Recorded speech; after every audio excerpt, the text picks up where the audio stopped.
The story begins in an abandoned building where some guys meet up, and a blonde boy opens up a suitcase full of cash and tells them that he is in charge of distribution. He brought the goods.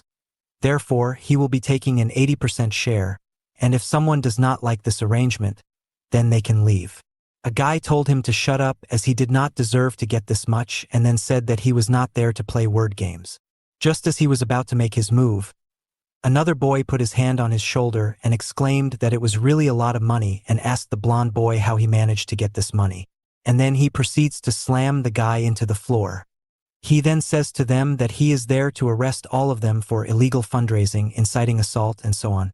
And they are being arrested as criminals, as they had all been caught in the act. The protagonist is a member of the juvenile police, which is a special team that was created by the government, and it recruits students as police officers.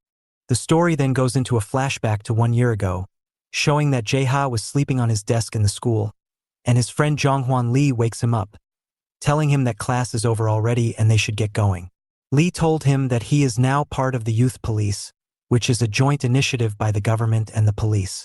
Jae-ha asks whether he will stop attending school from now on and only work as a cop. Lee replies that he only goes out if there is a mission or something urgent. Otherwise, he just attends school like a normal kid. Jae-ha then tells him he should just finish school and then take the exam and join the police, but Lee tells him that he has been training to become a cop, so he has to grab this opportunity. Just as they were talking, Mingyu came from behind and told Jae-ha to come to the PC room with him and lend him some money, but Jae-ha told him that he did not have much money. Just then Lee interrupted and told Mingyu that they did not have any money. Mingyu then sees his badge and asks him if he is that juvenile police upholding justice or something, to which Lee tells him that he is. Mingyu then leaves with his friends as Lee tells Jae-ha not to hang around this guy and tells him to let him know if it seems like he is about to do something, as this is the reason he became a cop. Jae-ha makes fun of him, saying that he beat him up in middle school, and they start bickering. After a while, during the night, Lee arrived at an abandoned building where there were a lot of kids there, and he stopped them and requested HQ to send support fast as they had already got them. The guy at the other end tells him to come out first as it would take a while for the support to arrive, but Lee tells him that he would stall people here, to which the officer curses and tells him to just come out, but Lee ignores him. As the other boys are getting annoyed by how they are unable to stop one person, Min-gai walks into the room and calls Lee Jae-ha's lackey after seeing him. He then asks him if he wants to work for him, as he has the guts to come here alone to catch them.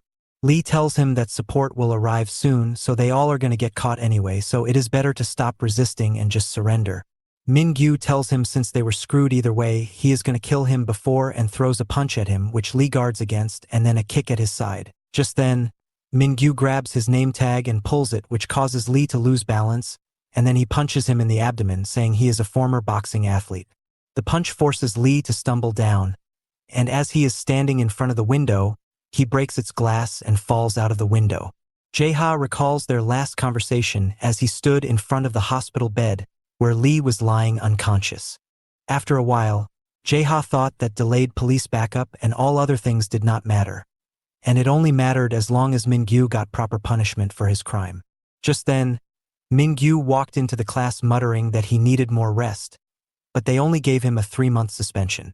He then told his friends that his trial went smoothly as they let him off after he told them that it was an accident, and now he just has to fill in some community service hours. This annoys Jae-ha as his friend has not woken up, and this bastard is just yapping some nonsense. Mingyu then tosses Lee's police name tag to Jae-ha and tells him to return it to the authorities as they were bugging him to return it. Jae-ha gets up and throws a punch at Mingyu after hearing this, but Mingyu grabs his fist and punches him in the face, and then a few more jabs, which makes Jae-ha fall to the ground. He then tells him to stop acting like his friend or he will also end up in a hospital bed next to him. He tells him that it is his friend's fault for chasing them down and acting tough while talking about the police as they were quietly making money, but he just had to interfere with it.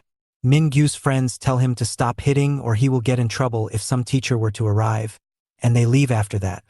Jae-ha starts crying while recalling that Lee was his only true friend, as they met when he was beaten by his drunk father and ran away from home. He met Lee while sitting outside, who offered him chocolate and asked him if he also got kicked out of his house, and recalls that he was the only guy who truly understood him. After a few days, As Jae-ha was sitting in the hospital room beside Lee's bed, a guy came in asking if this was Lee Jung-won's room, to which Jae-ha replied that it was and asked me who he was. The guy tells him that he is Officer Lee Yong-rim and is in charge of Lee's case. Jae-ha tells me his name, to which the officer replies that he was planning on meeting with him anyway, so it is good that he found him here. He then told him to go outside and talk for a bit. Outside on a bench, he told him that there was a chance that his friend would wake up, so he should cheer up. Jae-ha asks him whether he knows Lee well, to which the officer tells him that of course, he does, as he was his commanding officer. Lee was one of the members of his juvenile police team. Jae-ha asks me how Lee was there.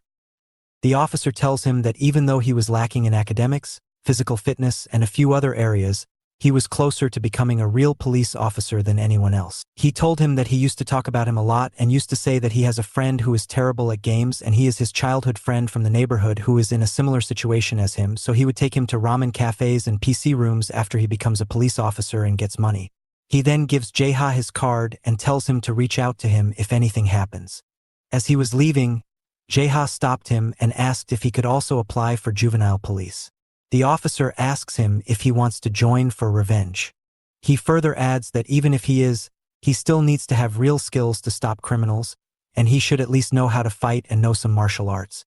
Jae-ha asks him to help him as Min-gyu comes back to school acting like nothing happened and even beats him up when he confronts him and says that it is not fair that some guys can only get away with community service hours just because they are minors and first-time offenders while the other person ends up in a hospital and cannot even wake up. The officer tells him that the recruitment is over, but if a reason arises, then it might be possible, but for that, he would have to show something convincing, and it would not be easy, and asks him if he is still willing to try, to which Jae-ha nods. After 6 months, a guy knocks on the door of an office in Yongdongpo and starts yelling at the people there that they should pay him up or else he will burn the place upside down. Just as he was creating all this commotion, Min-gyu came forward and smashed his head into the ground while telling him to stop being a hypocrite as they were now losing. Just then, Jae-ha walks into the office and says to Min-gyu that he is still the same as before. Min-gyu tells his friends to back off while saying that those eyes look familiar, and after Jae-ha took off his cap, he recognized him and started laughing while saying that he thought he disappeared after getting his ass kicked during that time and asked how he found his office. Just as he was talking, Jae-ha threw a punch at him, which Min-gyu dodged while saying that he told him to not try anything funny, but I guess he lost it after losing a friend. He then told him that he was going to send him to his friend.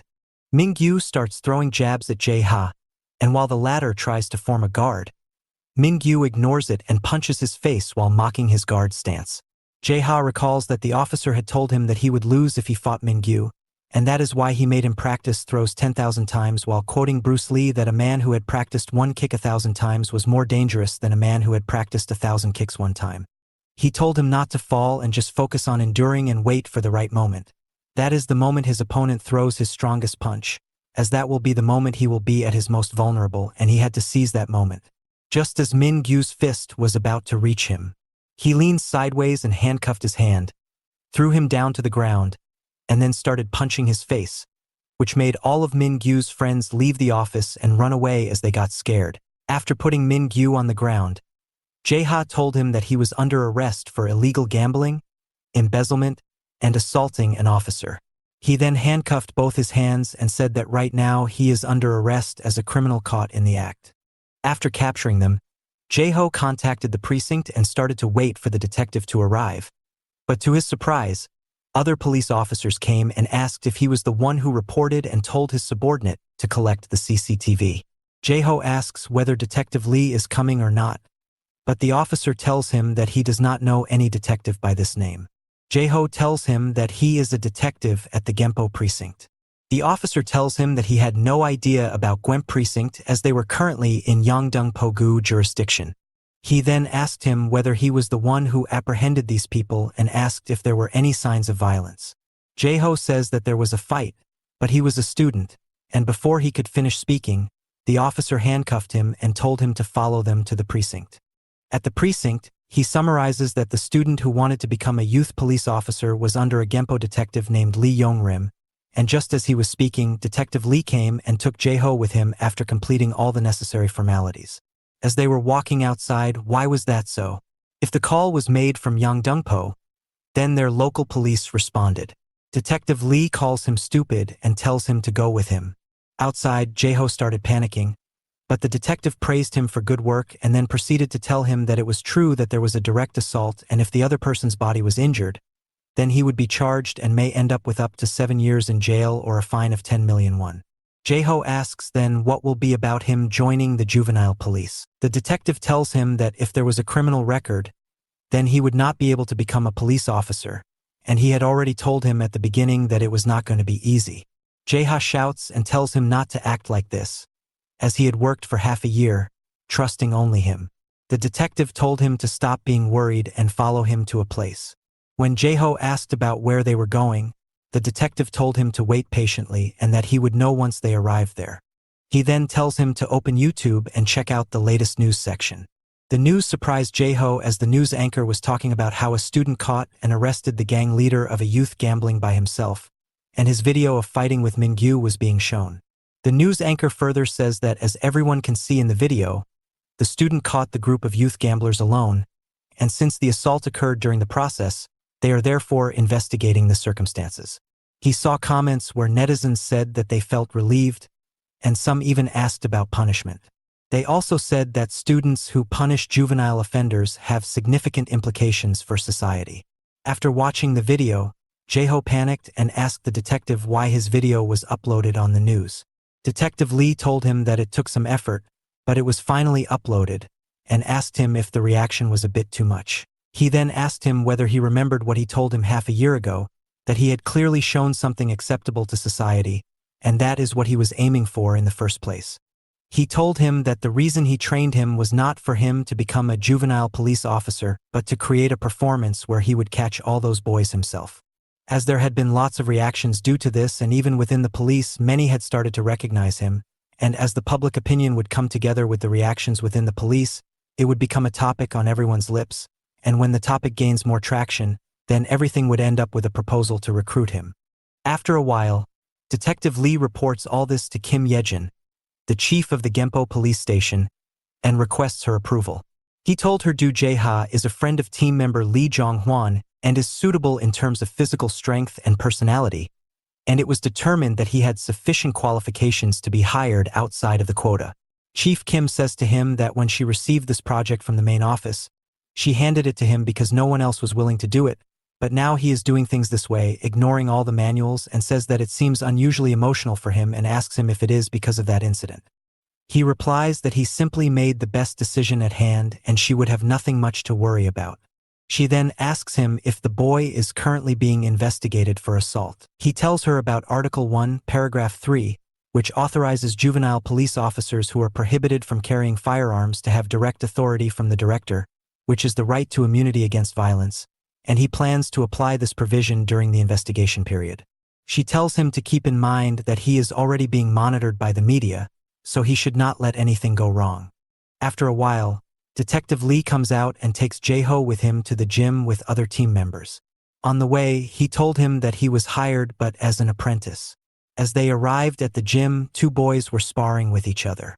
He tells Jae-ho that this will be the team that he will be learning with. A guy asked if he was the new guy after looking at Jae-ho.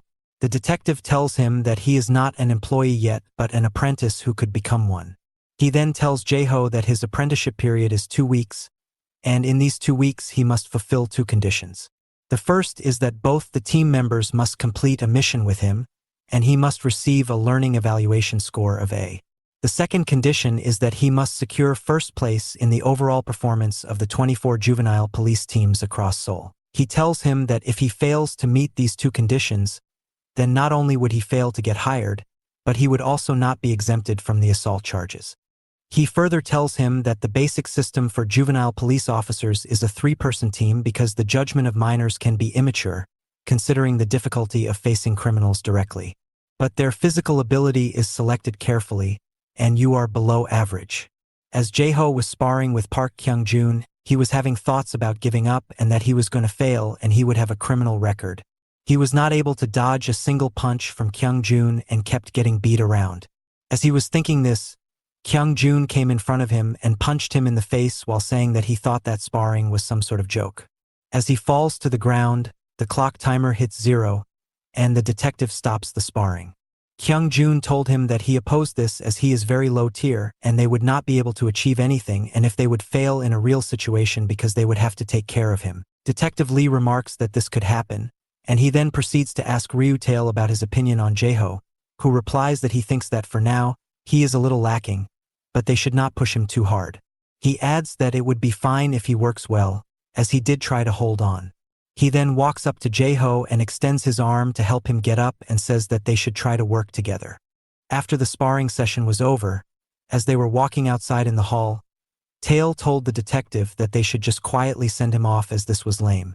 He says that physically he did not see any potential and asks him what exactly he intends to do with him. Detective Lee told him that he had a plan, and further adds that he decided to train Jaeho on a whim, and with just a suplex, he took down Mingyu, a veteran, in just 6 months, so it was not entirely luck. Tail told him that he understood what he was saying, but there are so many variables in real-life situations. Detective Lee started laughing and told him it was unfortunate if he felt that way, but there was nothing they could do as it had already been decided. Tail cursed in his mind and said, why would he bother asking in the first place then? They then walk into the interrogation room, and the detective apologizes to Mingyu for being late and then says that they should have a talk. As Jaeho was walking home, his whole body was aching, and he decided that next time he would definitely land a hit on Kyung-jun. He thought that he was going to act up for no reason, and then he would have to live his whole life with a criminal record, and just as he was thinking all this, he arrived home and he carefully entered the house to not wake up his dad, as if that would happen, then he would get beaten up. The next morning when he arrived at the precinct, a girl handed his access card to him and told him that he should not lose it at any cost as he would need it to enter, and he should carry it with him at all times. She inquires if he is the new trainee and then tells him to hang in there. Kyung-jun tried to flirt with the girl, but she told him to shut up as he was annoying. Jaeho asks her if there are other juvenile police teams, as his access card says that he is a member of Team 2. She told him that there are 3 juvenile teams in each district, and they are in the Mapo district. She further tells him that currently, since the juvenile police system is still on trial, they are only assigned in Central Seoul, or in other words, across the Han River. They then arrived at the gym, where the detective came and told them he was going to brief them regarding the new mission. He tells them that after doing some investigation, he found out that Mingyu was not the leader of the gambling ring and had a separate place to raise funds. He told them that their next target was the guy above him. He then shows them a short video of a chubby kid. He is not their target and he is a victim, and the key point there is who was recording. Their target is 19-year-old Moon Jong-bin, who was a popular guy on Instagram with over 300k followers. His main income comes from social media, video ads, and gambling sites.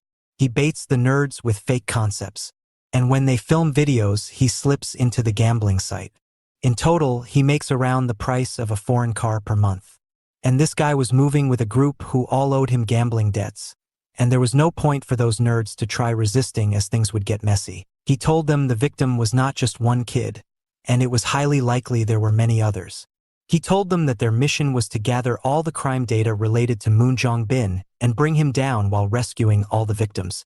Kyung-jun suggests that they should just go and beat them all up as they were all criminals anyway. Tail told him that there was not enough evidence and they did not have a warrant, so they would not be able to justify it. Kyung-jun suggested that they should look for a law that works for this situation. Tail told him that he was the problem, and it appeared to him that he just become a cop just to beat people up.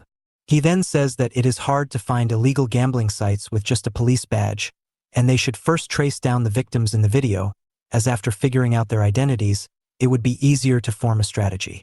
Detective Lee points out that they would not be able to get their personal info as the site is foreign. He then asks Jaeho to speak up if he has any ideas. After thinking for a while, Jaeho says that he might have a way to find out that guy. As the chubby kid was returning home from school, he was quite happy as one of his fangirls had requested him to meet up with her. And this made him extremely happy, but he was surprised to see 3 guys standing in front of him. Tail greets him and tells him that his nickname is Jinju and he would like to talk about Moon Jong-bin. But before he could finish speaking, the guy started running away from them. Jaeho shouts at him to stop, but Kyung-jun tells him to stop worrying, as that guy would not be able to run away far. Tail is very fast when it comes to running, and as they were speaking, Tail had already caught up with the kid and stopped him. Kyung-joon then says to Jae-ho that he did not think the plan would work, but it really did. He then asked him whose fake profile picture he used. Jae-ho told him that he used an AI generated images as they could not use real pictures recklessly. Kyung-joon gives him a thumbs up, saying that it was a pretty clever idea. As the chubby kid was struggling and shouting about what was going on, Tail told him that they were not there to interrogate him and that they had come because they received a tip about Moon Bin's criminal activities, so he should not stay silent as that would hurt him, and he should be cooperating with them. After a while, all of them sat in a cafe and the guy told them he did not mean to start this in the first place and that he only made some dumb stuff with his friends, but when one of his videos got a lot of attention, he was approached by Moon Bin and told him to work for him as his short videos got a lot of views. Tail asked him if they could not understand everything, as there were videos of when he was screaming in the subway and running around in just his underwear, and told him that there was not any legal contract, so why would he have to go this far? The kid told them that he had to suck up all the views he could. Otherwise, those guys would spread the nude pictures that they took, so he had no choice but to do as they told him to do. Kyung-joon remarked that these guys were more messed up than he thought. He then says that now that they have enough recording, they should just storm in.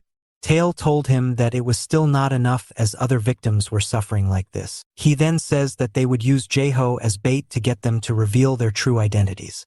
He told him that they would be watching from a distance through a minicam, which he installed in his shirt button. He told him to gather intel and they would take it from there. Jae-ho went into their office with the chubby kid who introduced him as his friend and said that he would be recording videos with him. He takes him to a room in the hallway and tells him that they should first greet the guy in charge and then proceed to knock on the door and call Jong Bin, who opens the door and asks what he wants. He says to him that he brought a friend with him, so they were here to greet him. Jae-ho greets and then looks into the room where another person is sitting and wonders who she is. Jong Bin told them to get lost as he was busy and then shut the door.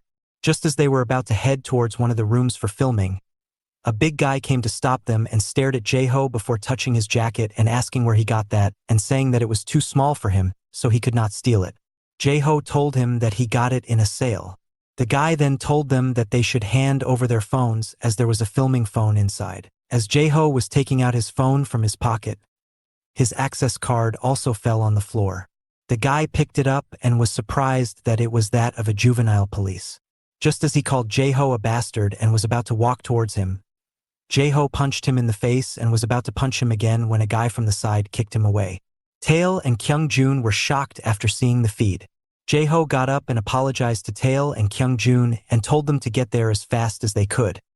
He had caught enough evidence, and now they just needed to arrest these criminals. Just then Jong Bin also came out of the room, asking why the hell there was so much noise. Jae-ho took a fighting stance and told Tail and Kyung-joon. Jong Bin mocked him for saying that he had caught a criminal in the act and asked if he had come into their office to rob them. He then demands the search warrant from him since he is a cop and asks about the charges that he was going to be pressing against them. Jae-ha told him that he was blackmailing kids and taking video profits from them and forcing them to keep making more videos so he could earn more, and he was also running a gambling site. Jong Bin denies those actions and says that they should check who was right and started the live stream. He then told his viewers that just when he was going to shoot with newcomer Jae-young, a juvenile police officer showed up, accusing him of running a gambling site and stealing newcomer's money. He then asks Jae-young if he had ever done that. Jae-ha called him insane and said that since it had come to this, then it was even better for him to be exposed on the live stream. He told Jae-young to not be afraid and clear this right now. But Jae-young was shaking, and in the end he said that Jong Bin had never taken any money from him. Hearing this, Jong Bin started laughing and then told Jae-ha to get out of their office. As if he would not leave, then things were going to get worse. Just then a boy walked in the room and shouted excitedly to Jong Bin that he had just won 301 shot, and even though his opponent had a full house, he still won after he pulled a 4 of a kind, and then he inquired about why the mood was so dull here. Hearing this, all the people in the live stream started commenting that he did run a gambling site and started dropping messages saying the juvenile police should clear this thing for them. Jong Bin shouted angrily at the boy, saying that he had ruined everything and he was going to beat him up after this. He then gives orders to the boys to kill both Jae-ha and Jae-young. As the boys were about to rush to Jae-ha, Kyung-jun and Tail arrived there and beat up two of them who were ahead of the others, which shocked Jongbim and the others. Tail remarks that it was good that they were nearby. Kyung-gun said that they were going to take care of all. Tail told him to handle the big guy and he would take care of the rest of them, and then proceeded to tell Jae-ha to keep an eye on Jongbim, and they would take care of everything else. As he looks towards the three boys, he realizes that two of them were just pretending to be tough and the guy leading was a southpaw boxing style user, so he decides to hit the dude in the center and sprints towards him, which shocks them, and then punches the boy in the middle in the face. He then crouches to avoid the incoming punch from the other skinny boy and then gets him on the jaw with a jab.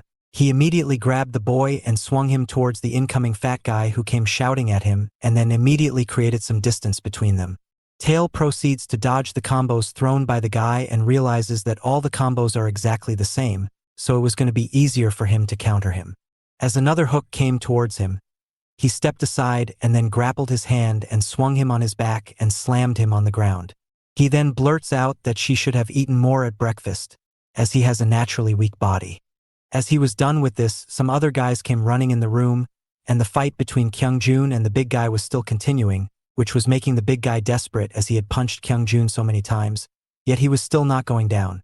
To mock him further, Kyung-jun told him that if he was done hitting him, then he was going to punch him with his 100% power, and with that, as the big guy was running towards him, he landed a punch on his face which sent him flying backwards.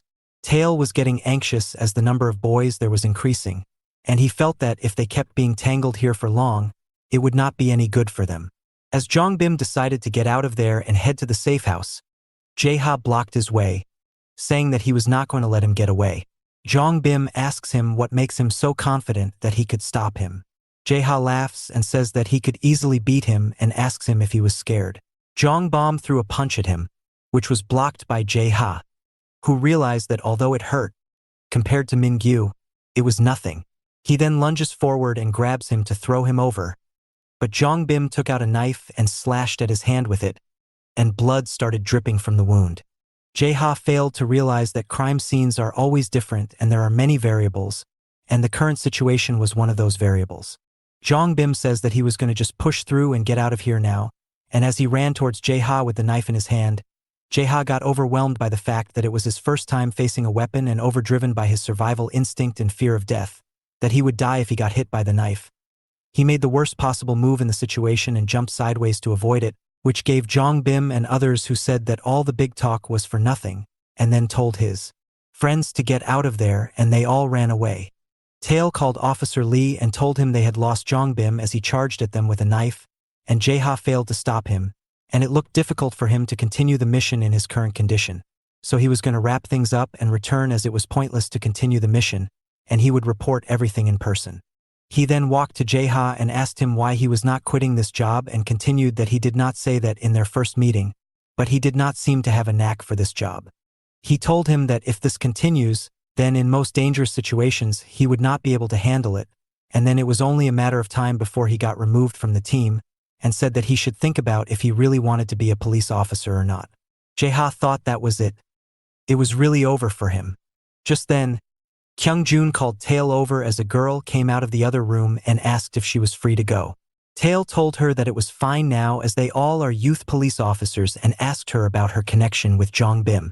She told him that she met him as a fan on Star, and he suggested that they should collaborate on shorts, so she came over to his office, but instead of filming, he tried to overpower her, and then she started sobbing again.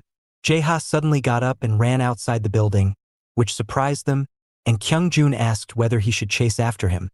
But Tail told him not to, as in his current state they would not be able to catch Jongbim, so they should secure the evidence first.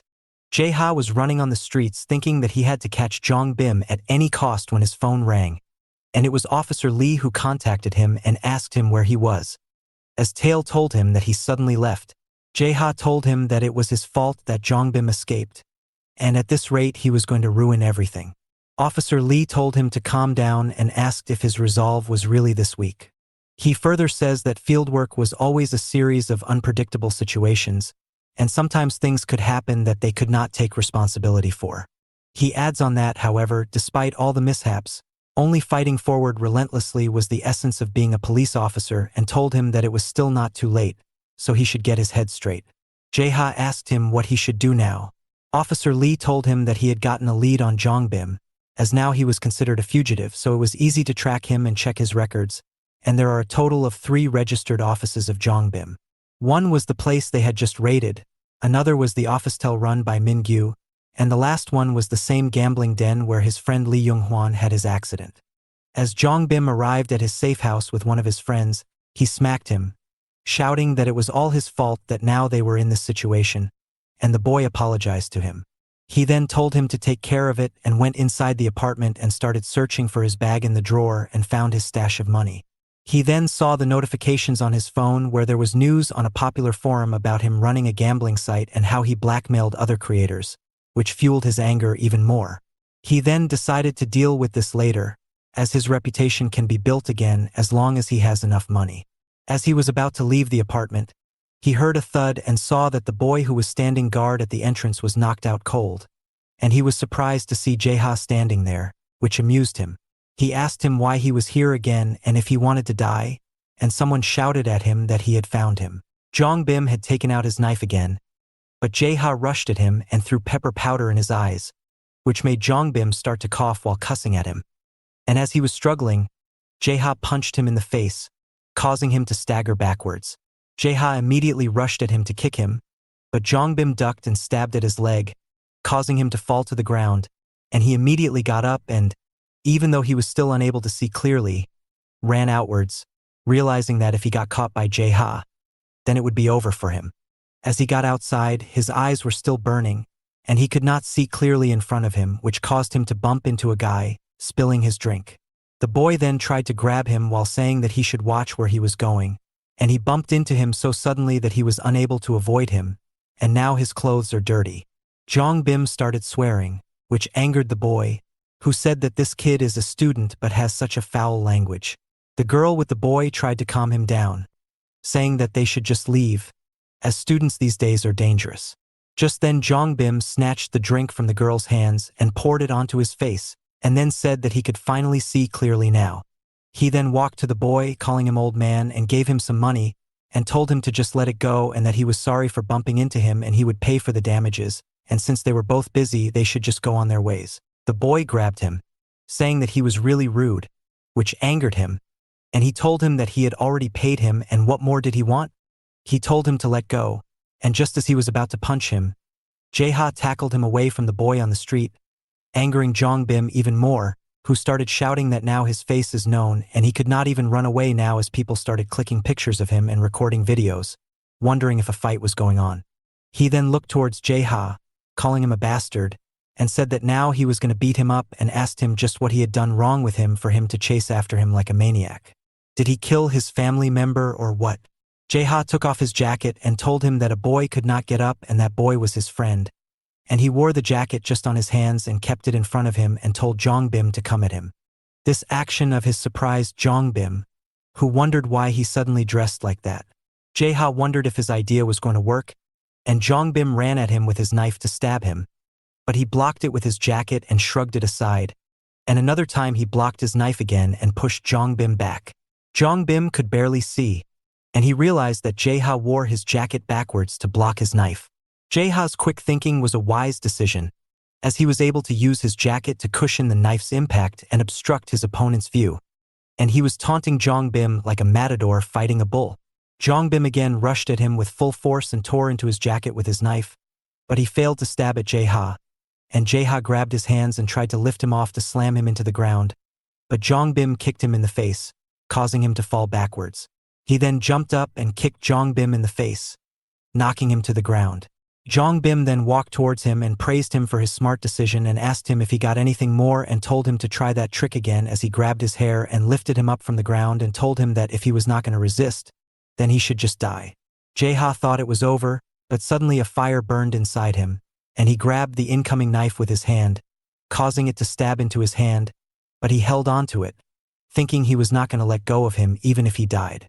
This action of his surprised Jongbim, causing him to shout at him, asking if he was crazy and why he was blocking the knife with his hand, and asking him if he thought it would be over if he just blocked it once. Jae-ha told him that he was going to hold him and then shouted, calling out Tail's name and asking if it was enough, which shocked Jongbim. Tail came running on the street, praising Jae-ha, saying that he had done a good job, and asking if he was too late. He then jumped up and kicked Jongbim in the face, knocking him to the ground. He then asked Jae-ha if he was alright and told him that he should not pull out the knife for now and should apply some pressure on it to stop bleeding. He then asked him what he was thinking and why suddenly ran out alone and caused this mess and got hurt badly. After some more scolding, he then praised him for catching the real culprit, and they shook hands. As Jongbim was getting arrested, he thought back to how this all started because one day one of his friends suggested he open an account on SNS as he was good looking so he would get lots of followers easily, and so he opened one and subscribers exploded. Models, PPL, illegal ads, and several other things that make money came his way, and then those guys came who gave him a lot of money and told him to grow his channel even more. So he set up an office and hired some muscle-headed guys to work for him. And afterwards he saw that even nerdy and weak students from his school were getting a lot of likes. So he wanted to take their money as well, as it was human nature and greed had no end. So he immediately recruited those idiots and forced them to work for him under unfair contracts and exploited them like slaves, and if they resisted, then he would just take it by force, but now he got arrested because of an idiot. As he was being put into the police vehicle, he shouted at Jae-ha that he was soon going to get out and he was going to kill him for real then, as he had remembered his face now. Tail told Jae-ha not to mind it, as those were empty threats and most criminals acted like that, but got shocked at seeing Jae-ha, who was clearly shaking out of fear but still tried to act tough as he showed a finger to Tail. Tail then told him to go ahead, and he would handle the aftermath with the paramedics. Just then those boys whom they had rescued before came and said thank you to Jae-ha. As he was going back through the bus, he thought about how it was the first time that someone had thanked him. He then took out his phone and messaged the team leader that everything had been done and he was now going to the hospital, who replied to him that he had done a good job and sent him a video saying that he should watch this. He saw that the video was an interview of his friend Young Hwan, causing him to laugh, and decided to tease him with this after he wakes up as it was super funny, but later got angry at him, calling him a bastard when he answered one of the questions, saying that his friend's grades were even worse than his, and seeing him pushes him to work harder. And to the last question, which asked him why he wanted to become a police officer, he replied that he was from a place called Daldongan and his friend also lived there. He said that his parents were alcoholic and to avoid their shouting, he would stay out of the house until they fell asleep, and some neighborhood guys would come to ask him for money, and when he did not have any, he would just get beaten up. So he decided to become strong to protect himself, and he could also save someone from living a life like his. He said that to him being a police officer was proof of himself, as he wanted to give hope to those who were in difficult situations to live on. Seeing this video made Jae-ha realize the feeling he got when those boys thanked him, and he decided to become a police officer as he would also be useful for someone in this world. As Jae-young and his friends were walking to their homes, one of the boys said that he wondered if they were truly free now. Jae-young replied that they were, as the police had seized all of Jongbim's accounts and his computers. His other friend praised him, saying that he was really amazing as he even published this, to which he replied that he did not, and after seeing the post he wondered just who did. On another street, the girl that was saved by juvenile police was talking with someone on the phone, and she told him that he got caught and youth police were already there before she posted and said that she had also reported him for sexual assault. The guy on the phone praised her, calling her Minji, and said that he was going to discard Jongbim anyways after he was no longer useful. So it all turned out to be well, and then told her that they would discuss it further in their next meeting and hung up, which caused Minji to curse him, saying that this bastard always hangs up after saying what he wanted. She then wondered if it was going to be troublesome, as youth police were now involved. After the Jongbim case, Jae-ha took a 2-week rest from his trainee period due to his hand injury, and during that time he trained with Tail to improve himself. In the gym we see Jae-ha and Tail practicing together, and Tail saying that he was still weak and needed to improve his strength. Suddenly Jae-ha turned around and hit Tail's jaw with his elbow, which caught him off guard, and he then praised him, saying that was unexpected and he did not see that coming, which made him realize that Jae-ha was growing little by little. As Jae-ha ran at him again, Tail grabbed him and put him into a lock, which made him immediately tap out, and he remarked that a little is all he grew. He told him that he had definitely improved compared to before. Jae-ha asked him where Kyung-jun was, as he had not seen him for the past few days. Tail told him that he was working so that they would manage to meet the quota, saying that there were many petty criminals so he was dealing with them, He told him that they had been working hard to get him through this trainee period, so he should also focus on his training and recovery. They then went to the cafeteria for food, as it was lunchtime. There Jae-ha was eating very fast, and Tail asked him if it was really tasty, to which he replied that it was tasteless garbage and added that it was so bad that it was good. Tail felt embarrassed at this scene and averted his gaze. He told Jae-ha that he could eat a lot, as this was a police-only cafeteria. Jae-ha said that it was really great that they got free food and said that police life is awesome. He then said that it was great that even youth officers like themselves got the same benefits as police officers, to which Tail also nodded approvingly. Jae-ha suddenly asked him how the juvenile system came into effect, to which he replied that he was not clear on the details, but according to rumors, it was due to excessive use of force on minors by adults and some internal police politics that played a role in this. He added that only the uppermost ranks in the police knew about the full story. Jae-ha asked him if the uppermost ranks referred to the chief of police or something.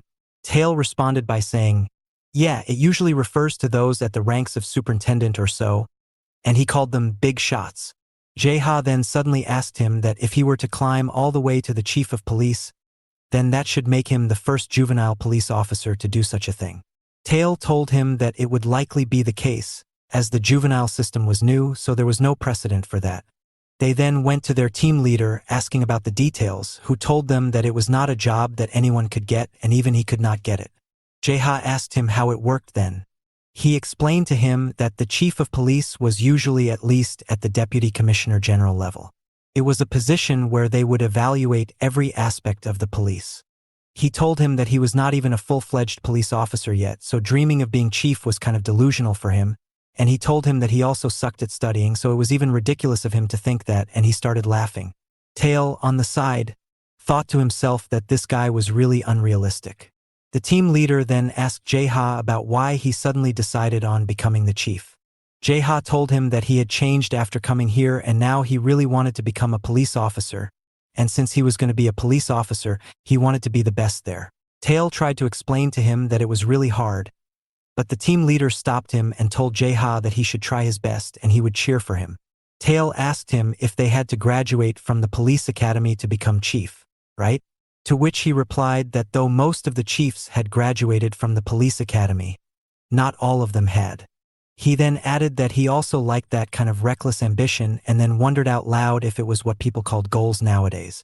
Tail then teased him, saying that promotion exams are insanely hard and he sucks at studying. Jae-ha told him that once he became the chief, then he and the team leader would work under him and started laughing, which caused Tail to refute. On the side, the team leader thought to himself, although he encouraged Jae-ha to become chief, the reality is very different as a lot of dirty work is involved, and one day he would have to step over him as well. While looking at Jae-ha, he questioned internally whether he would be able to step over him or not. Just then Kyung-joon arrived as Tail and Jae-ha were arguing. He then told the team leader to come downstairs for a bit and told him that they got a call and had brought in a few students, but the situation was troublesome. At the reception 2 students were sitting. One was a skinny guy while the other was a bulky guy who looked like a fighter, and the police officer asked the skinny one if what he heard was correct, that he got injured like this by getting punched in the face, but he did not want to hold the other party accountable. The bulky guy got irritated at this and shouted that they should just do it by the books now, saying that he did not care if he would get punished for this, but he was going to spill everything now. But the skinny guy hurriedly said that he did not want to escalate this and wanted to pretend like it never happened. The bulky guy punched him in the face, saying, "How dare this jerk try to give him orders?" which shocked the police officer, who got off his seat, saying, "Is this little punk crazy? He hit someone in the police station." The bulky guy ignored him and put his foot on the face of the skinny guy who was lying on the floor and said that he could arrest him if he wanted, but he should just think it through, as if it were to be investigated, then he would not be the only person who would get into trouble, and started laughing like crazy. After a while we witnessed Tail, Kyung-joon, and Jae-ha tailing the bulky guy who was talking with someone on the phone and saying very loudly that it was pretty much wrapped up and asking what they could possibly do and saying they would just have to bow down like crazy or else they would get screwed, and starting laughing. Jae-ha said that this guy was so loud that even at this distance they could hear his every word clearly.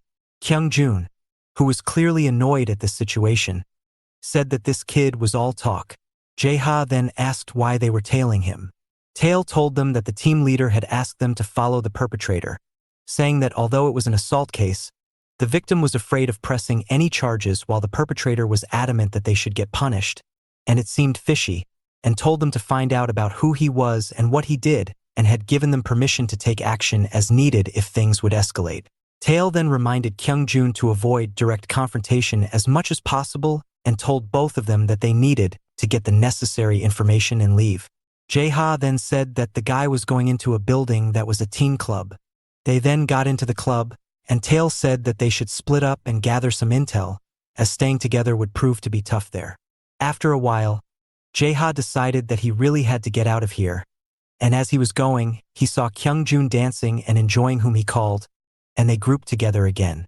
Tail said that they had now confirmed that the big guy was the bouncer, so now they should just look around for anything suspicious like drugs, alcohol, or any illegal item, and then head out.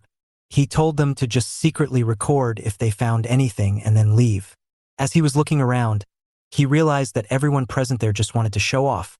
But to his surprise, they were all clean and were just drinking cola and all. At the entrance, the guard even checked them for cigarettes, and they had nothing illegal going on around here, and he thought they had misread the situation and there was nothing wrong here. But he quickly dismissed the idea by recalling the incident in the police station where that guy acted so weird. But then he composed himself and decided not to overthink about this for now, and they should just head back. As he was walking ahead while thinking about and looking around, he failed to see that there was a tall guy standing in front of him, and he bumped into him. As he did, the guy said out loud that they had something interesting going on there and then pointed over to Jae-ha and Kyung-joon and said that they were with him as well and then asked what he wanted and wondered if he needed a girl, as they were just wandering around without ordering anything or dancing and were just scoping the place. Tail replied that it was something like this, no one was his type. The guy then put his hand on his soldier and said that he could set him up with something and then asked in a low voice if cops were allowed to look for girls in a place like this. He then signaled the DJ to stop the music, which made people to start shouting that why did the music stop, and just then two bouncers grabbed Jae-ha and two grabbed Kyung-joon. Then the guy introduced himself as Park Gwang-wi, who was the owner of this club, to Tail and asked that just what bring them here. Jae-ha looked at him and wondered just what was this guy, as his muscles did not seem to belong to a human. He then said that he was sure that they were not here to party and said that he had heard that his employees got questioned earlier and then asked if it was really necessary to go this far for this petty stuff. Tail thought to himself that they already knew why they were there and then calmly said that whether it was serious or not was for them to decide and added that there was no need to create such a fuss to cut music. The guy said then told him to take his friends and get the hell out of his club and said that this country's civil servants were worst as they never cracked down on the freeloaders and would just hassle those who were actively paying taxes. Tail looked him in the eye and said that if he truly was innocent then there was no need for this and asked if he was feeling guilty. The guy said that coming into his club and stirring things up was incredibly offensive to their image and called them fake cops. Just then Kyung-joon took down the two bouncers that were grabbing by holding one's arm and twisting and grabbing another's neck in his arms and said that the way he was talking was so grating and said that if it was not because of law then he would have been dragged into the streets and got beaten up and that making all this noise was annoying. Gwang-wi commented that acting all tough with their fake badges was real impressive and then asked how much could he lift if he did workout. Kyung-joon answered him that he did 400 the week before, which made Gwang-wi chuckle, and he asked if he did not took steroids, which angered Kyung-joon, but before he could say anything, Gwang-wi punched him in the gut saying that he was already hitting 400 before he even touched anything. Kyung-joon did not even flinched by his punch and said that he threw the first punch and added that from then on it was going to be self-defense while calling him a junkie. And just as he was about to hit him, Tail intervened, pushing him to the side, and told him to calm down while Gwang-wi pretended that it was not intentional. Tail then said that they did not come here to fight and apologized for any inconvenience that happened because of them and added that they would be leaving now. Gwang-wi said that it was a smart decision and invited them to come over next time as customers, and he would hook them up with pretty girls.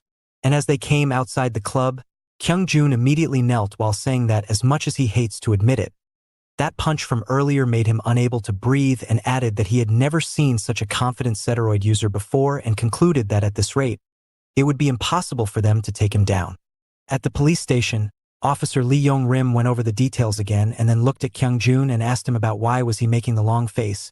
Tail told him that he got into a scuffle at the club and got outmatched, and Kyung-joon shouted that he should not have stopped him and now it would look like that he lost. Tail said that jumping into a fight there without a plan would have been a losing move, and that guy was very composed, so it seemed like he was used to these kinds of situations and would have slipped away even if we had managed to catch him. He then said nothing particularly stood out about that teen club, and the only weird thing was how did Gwangwi knew about their arrival. Officer Lee Yong-rim said that it had caught him off guard as well, and is a mystery about how he found that out, and added that with their identities exposed it would not be easy, but whether it was good luck or bad luck, he was not sure yet, and then said had got some surprise for them. Just then another team of juvenile police officers arrived there, which was Mapo Team 1. He then said Jae-ha to go do introductions, who was surprised to see a female in that team, and then Lee Yong-rim stated that for the teen club case, Team 1 and Team 2 would be working together as a joint operation, and then said that he had called them today just for general introductions and would discuss the details of the mission soon.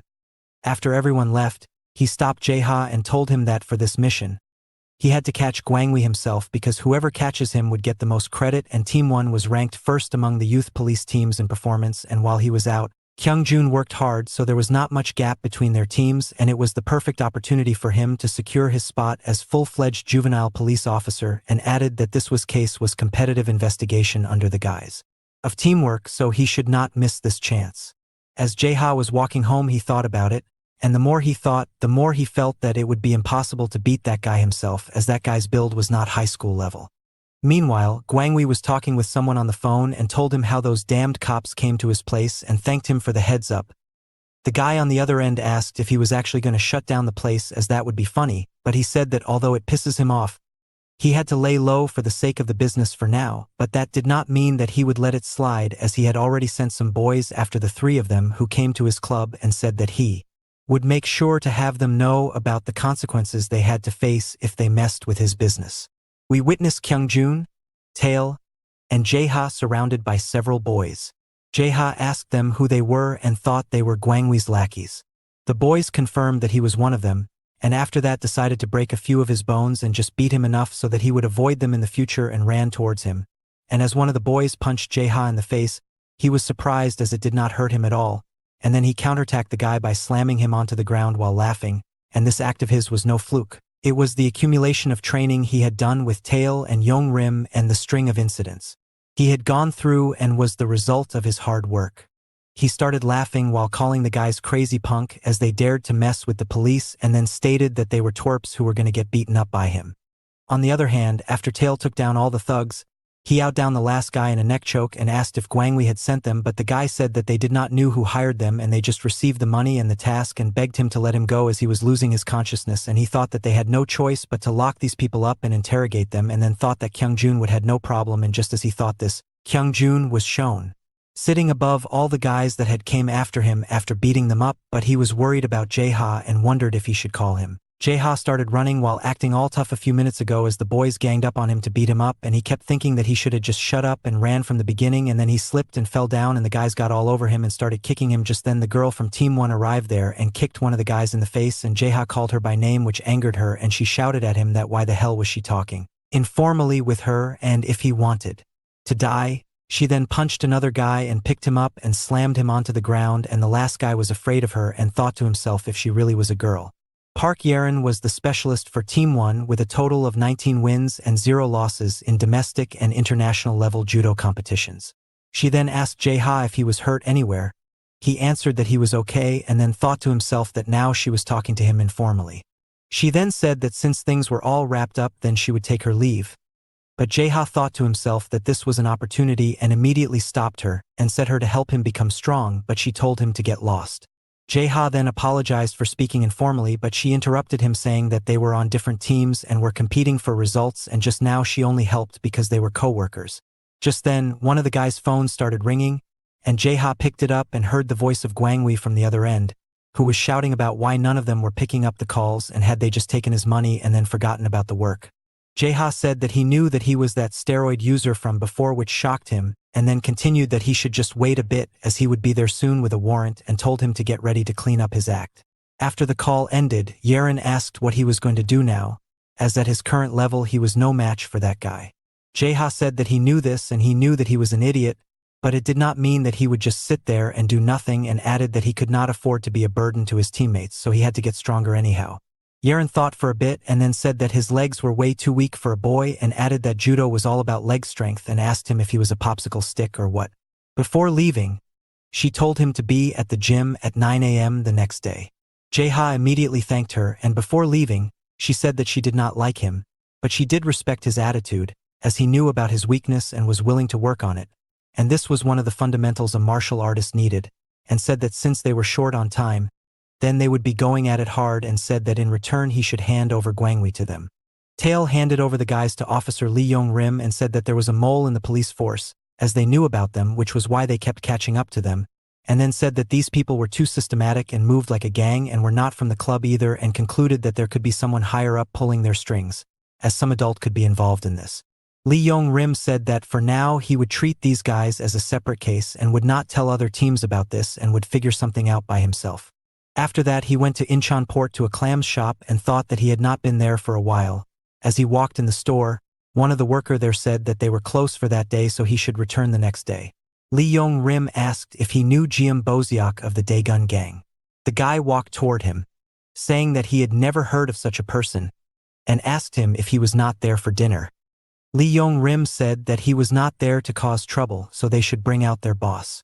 The guy grabbed Lee Yong-rim's collar, laughing, and said that he had no idea what he was talking about, but then asked him which gang he was from, and said that he should keep quiet.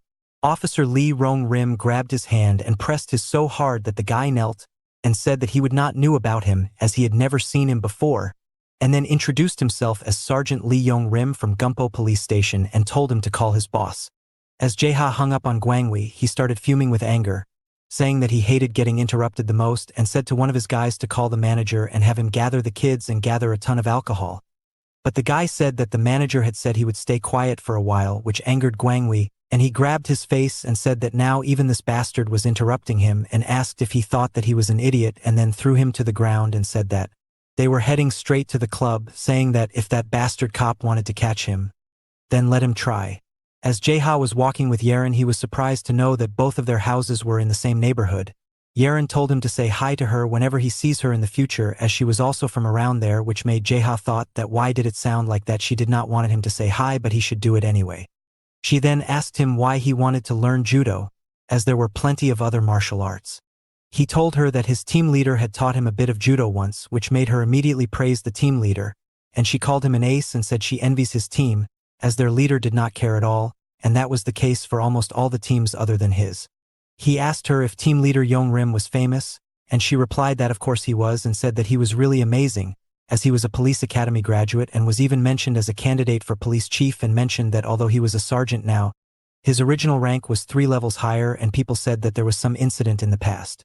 Meanwhile, at the restaurant in Incheon, after Lee Yong-rim made the guy leave, the other workers also started to attack him, but he dodged and kicked one of them and then palm strike one of them in the face.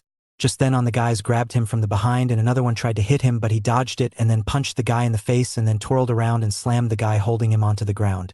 Afterwards, when their boss appeared, he made them all sit on their knees while raising their hands, and he asked the boss if he was using students for running errands these days, and the guy said he did not know what he was talking about and did not know that with low birth rates, messing around with kids would cause him trouble. This angered Lee Yong-rim, so he made a fist and told him to keep going. But the guy immediately apologized and called him Hyung, and then said he had already sorted all this back in Seoul and now they were living quietly. He then added that not only were they not touching kids, but they were more out of control than them, and said that he had heard that in Seoul some idiots were going around playing gangsters and these kids were far more cruel and ruthless. Lee Yong-rim asked him that what did he meant by them playing gangsters, to which the guy replied that he had heard that in the last 2 to 3 years, the kids were running illegal businesses in an organized way, and said that he just did not know the name, so Lee Yong-rim said that it was now his task to find out about its name and should educate the kids as well while he was at it, and then left. The boss cursed that he just came and gave orders and left as he pleased while his workers asked who this guy was. He kept cursing that why did this bastard got involved in this. After walking out of the restaurant, Lee Yong-rim thought to himself that if it was 2 to 3 years ago, then it fits the timeline and it must be because of that, and in the end it all connects, and then decided to have a soju as it had been a while since he had some. As Jae-ha began his training in the gym the next day, Yeren just kept slamming him onto the floor and his ears felt ringing, and he realized that this must be the difference in level and his body was paining although the mat had cushioned the impact.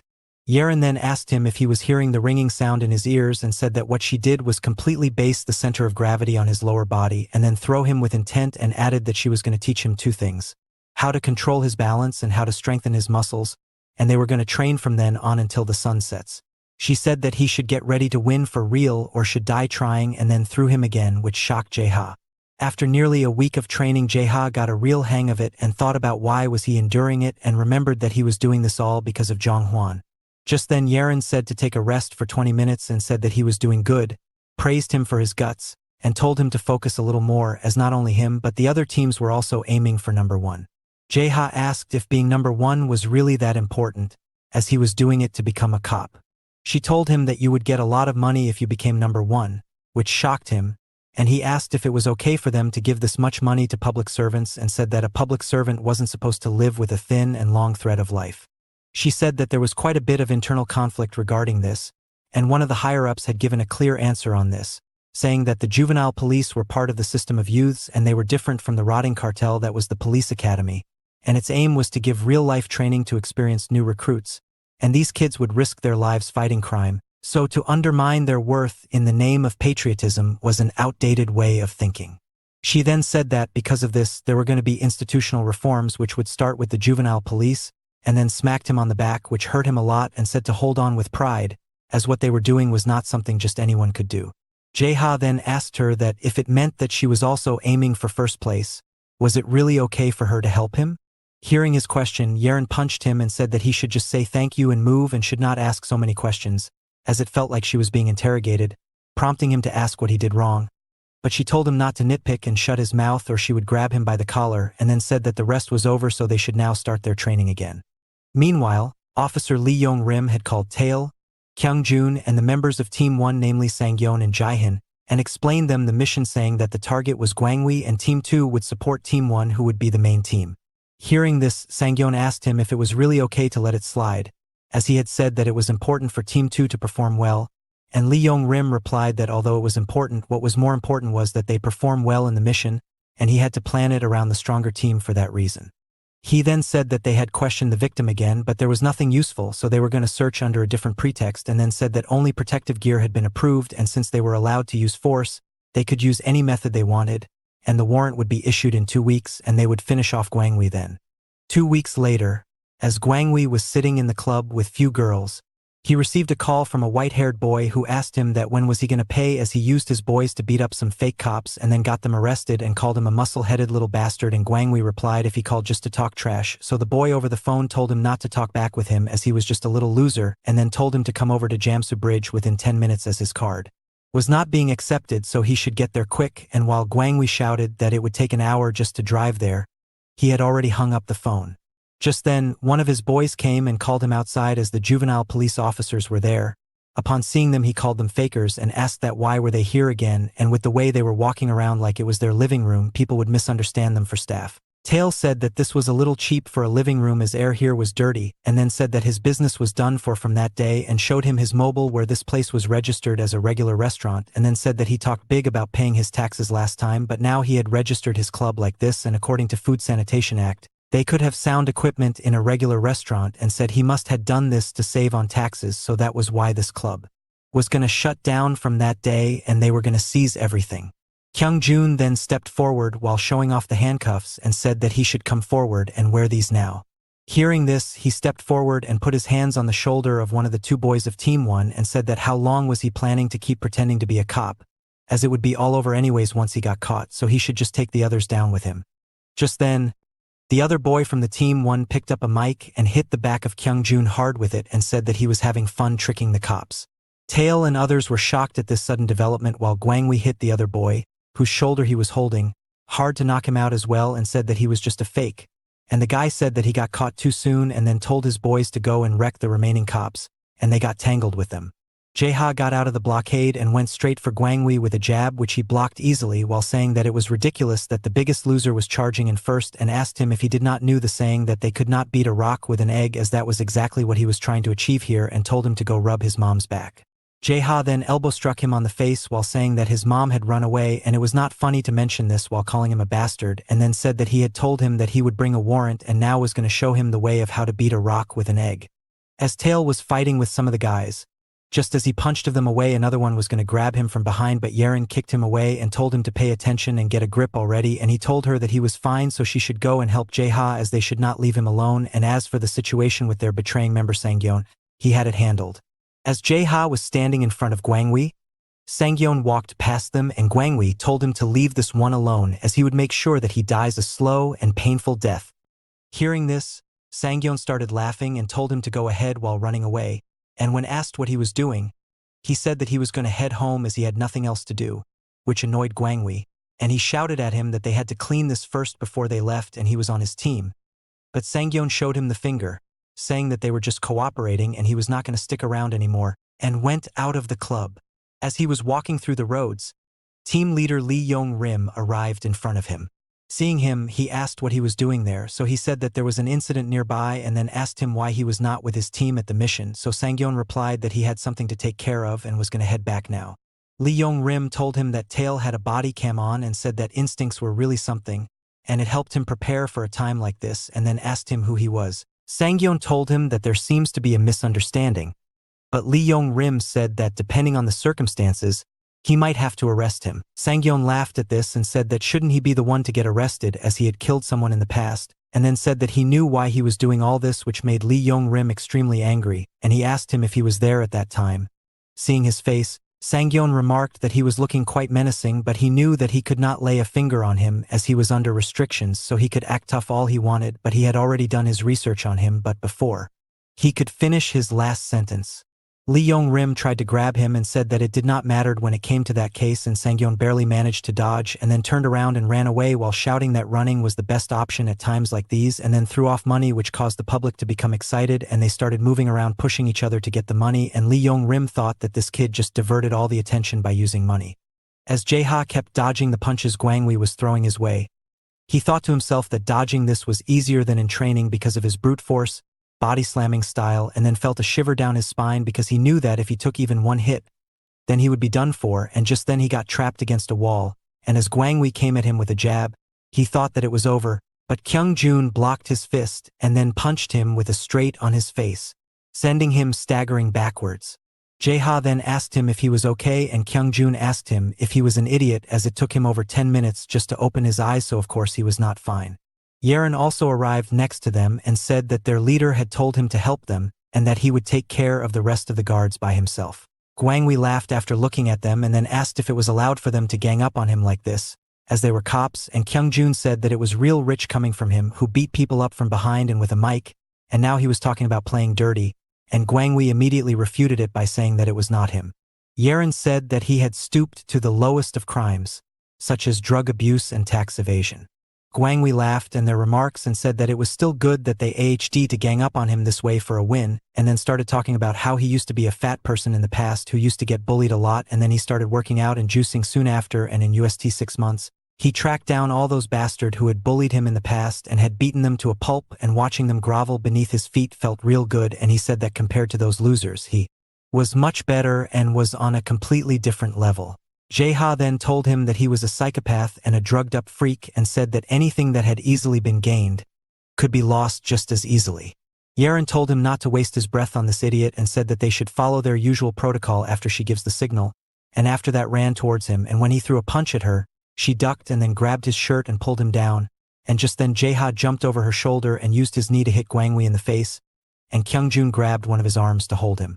Jaeha then held his other arm and put one of his arms on his shoulder as if preparing for a shoulder throw.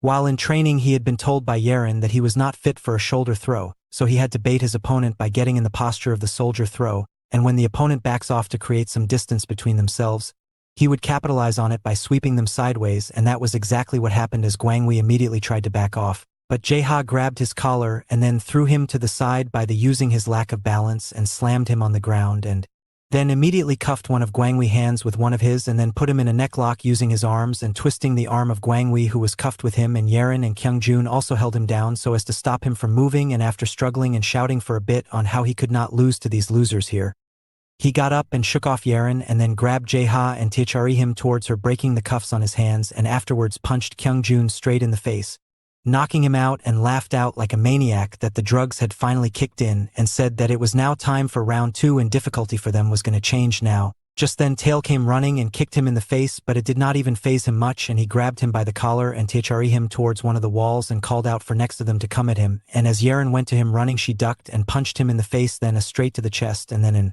uppercut, but all this was for nothing as he felt nothing, and then grabbed her face and slammed her on the ground and said that it looks like now only the weakest one was left, while staring at Jaha, who punched him, but he simply grabbed and threw towards a wall which broke down, and he fell inside a small room and was surprised to see several people completely knocked out by drugs there, and saw multiple empty syringes lying everywhere from table to the floor. Inside this room, Guanghui arrived there saying that he should have been careful, and now the door was busted, as this was the one thing that he did not want to show. And this was because his life was a complete mess. He then said that the funny thing about this world was that when he was weak, no one cared about him, but the moment he bulked up and became strong, they started latching onto him like dogs, and said that bossy of these guys.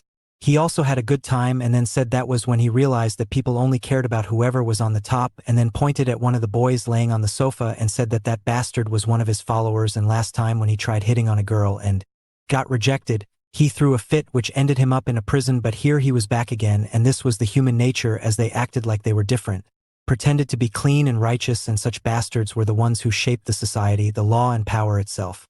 But Jaha simply showed him the finger while shouting at him to stop his bullshit, while calling him a dumbass clown, and said that this was the most disgusting thing he had ever heard. By his logic, all the weak people were just potential criminals. And then he said that he finally had a goal and was working his ass off to become a police officer. And he was saying that this was just hypocrisy and the world was filthy.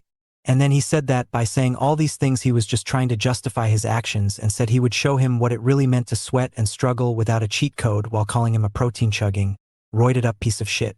Guanghui then ran towards him with his fist formed, and Jaha also ran towards him and then took out his jacket and threw him at his face, blocking his vision, and then crossed both of his elbows and slammed into Guanghui with full force, and then grabbed his collar and punched him again at the same spot on his face where he had hit him multiple times before, which caused him to pause, and then he punched him blindly, but he blocked and backed off ANS just as he was about to hit him again. He felt his vision going black, and he coughed out a mouthful of blood, which was the result of getting hit in the same spot again and overdosing on drugs that pushed his heart rate to his limit, and these drugs were lethal in a minor's body that caused him to completely stop in his tracks, holding his head. And while Jaha did not understood what was going, he knew one thing in his heart, and that this was his chance, so he immediately punched Guanghui again and then shoulder throw him and picked him up and threw him sideways, and because he did not knew any other moves, so he kept using these two again, and after a while Guanghui was knocked out, and Jaha standing there said that he had already told him that he was going to show him how to defeat a rock with an egg. After dreaming about his school days when he used to get bullied by his classmates, Guanghui woke up to see himself tied up and realized that he lost, and he was unable to accept that he lost to the people he had considered losers, and then started banging his head against the wall, and Jaha immediately stopped him while asking if he had finally gone mad, and kept spouting about just what had he missed, as he had completely rebuilt himself, so that no one could ever look down on him again, and ran like hell but still got caught. Hearing this nonsense, Jaha got annoyed and said that he was just uncool, and what he needed to fix was not his muscles but his self-loathing mindset, and Guanghui shouted at him if he wanted to get himself killed by lecturing him. Jaha punched him in the face again and told him to shut up, and went to help Yuring with wrapping things up, while Guanghui kept thinking about his words of self-loathing, and with that the club hype suppression operation had been completed. The next day after waking up, Jaha looked at himself in the mirror and said his body had gotten bigger and his face looked a bit slimmer as well, kinda stylish, and at this rate he was going to be a beast in a few months. He then started getting ready while singing, as today was the day he was going to become a cop. As he was about to head out, he saw his head walking out of door, so he called out to him if he was going out, but his dad ignored him and left, so he also left for work as it was getting late, but was shocked to see at the front of police station as there were ambulances and a lot of cops and hospital employees, so he ran to Tail and asked just what was happening. Officer Lee Yong-rim told him that they did not have the whole picture yet, and what he needed to know was that Guanghui was abducted. During his transfer to holding, and Tail added that when two cops were taking Guanghui to sit in a car outside the station so he could be transported, many bikers came in speed and hit them with bats, who were being led by the white-haired guy whom Guanghui once called on the phone with and who had provided him with guys to beat up Jaha and others before, and two of his people took Guanghui with them, and they left just as fast as they came, and when one of the cops took out his gun, one of them knew that the first round was blank, so he immediately hit the guy in the head with bat and escaped, and then said that it was really surprising that people could storm a police station in this day and age. Lee Yong-rim then said that as of that day onwards, Guangwei was a wanted man, and since this case had become this big, they should be able to track him down quickly. Jae-ha asked if it would be troublesome for their team, but Lee Yong-rim said that this had nothing to do with Team 2 and then congratulated him on becoming an official member of Team 2 and a cop and added that since it was a bit chaotic there, they should head upstairs and talk and walked up ahead. Tail stopped Jae-ha and told him that actually he was not supposed to become a cop this time, which shocked him, and he immediately blurted out, "Why is that?" Meanwhile, someplace unknown, Guangwei woke up and found himself hanging upside down to the ceiling and had his face bloody and looked at the white-haired guy and went on to abuse him but was interrupted by the guy saying that he could tolerate a lot of things but there was one thing that he hated the most and they were debtors. Guangwei immediately started saying that he swears that he would pay and he had hidden away a small stash of cash so if he let him go, he'll pay him right now but the guy said he could not trust him. Guangwei said that they had hit the police station like that so they should be worried about themselves, but the guy shrugged it off, saying that he had connections who would smooth things over for him, and then punched him again, saying that he got arrested and all his accounts got frozen, and said that he knew that they were the kind of guys who lived outside the laws of Korea, so it was time to settle this, as he was not going anywhere while picking up a wrench. This white-haired guy was named Young Sang-jin. He started hitting him with a wrench, and after a while, when he was knocked out, told his guys to take care of this mess and then called out to Sang-yeon, who said that he should wait for a while as he was ordering clothes because there was a sale ongoing. Sang-jin told him to finish it quickly and after a while he came and asked what happened and he replied that since Guangwei had been ended and they needed someone to replace him at the money-making job so he would be taking his place and said that his team would be excluded from his. After Tail told Jae-ha that he was not supposed to become a cop that day. He asked him that why was that as he did everything he was told to do and Tail replied that it was because he was exposed to media and due to the recent incident, Team 1 had been officially disbanded and Kyung-jun would not be able to return for a while as he had symptoms of a concussion and bone fractures so he required at least 12 weeks of recovery, and as such, this incident had resulted in severe losses and no matter how they were called the youth police, in the end they were still youth so the higher-ups view it even more negatively and Jae-ha said that this was not fair as those old guys did not handle things properly today and messed it up as well. Tail told him to stop making hateful remarks, but he said that it was true and said that he did as he was instructed, so he should not be the one suffering, and added that those older guys would just overlook the case without even properly investigating. Tail said that when the problem arises, the adults eliminate the cause, and it was their way of operating, and then added that though he was lucky because of the team leader's strong opposition, he became a police officer and said that for the time being, there would be no orders so he should take care of things he could not do before. Jae-ha asked what those things were. Tail got annoyed and said that he obviously meant school by this and said that due to a past incident, he was now transferred to a different school and told him not to worry about anything and that he should just attend. As Jae-ha arrived at school, he was clearly annoyed because of coming here, and it was the same school as Yeren. When Yeren saw his face, she grabbed his neck and asked why he was making such a smug expression and then said that there were 2 rules that he needed to follow, which were that he should not reveal that he was a youth police officer and should not get involved with kids' fights, and said that he should just focus on attending as they were in a period of self-reflection. Just then, 2 boys who were twins named Kim Tae-oh and Kim Dol came next to him and said hi to Yeren while asking about who this newcomer was and asked that she should introduce him to the Moss well. But Yering dragged him away, ignoring them while shouting at them that she did not know this guy and he just came to her, and then said to Jae-ha calling him a stranger to come with her. Jae-ha remarked that her actions and words did not match at all. As Ji-ha walked into his classroom, he was annoyed and already wanted to head home and thought that after he became an adult, working at a company would be more bearable than this. He then decided that since he had to survive there, he should get started with scouting the kids, and it was absolutely important to avoid people like Mingyu, and after looking around he found a spot and walked up next to the kid and asked if the seat was taken. The guy told him that it was empty. Jae-ha then greeted him, saying that he just got transferred today, and the kid responded to his greeting, and then he listened to the song this guy was hearing and asked if he was a hipster while laughing. The guy also laughed and said that this was not the case. Jae-ha then said he wonders how many people he would get to know once everyone shows up. But at least he had already made one friend. The guy told him that these were all the people there were in this class, which shocked him, and he shouted, "Why are there so few people in the classroom?" The boy said that it was because a lot of people were dropping out because of the message while showing him that message on his phone which stated that there was an urgent part-time job available for minors and pay was unlimited with flexible working hours but they needed to drop out of their school.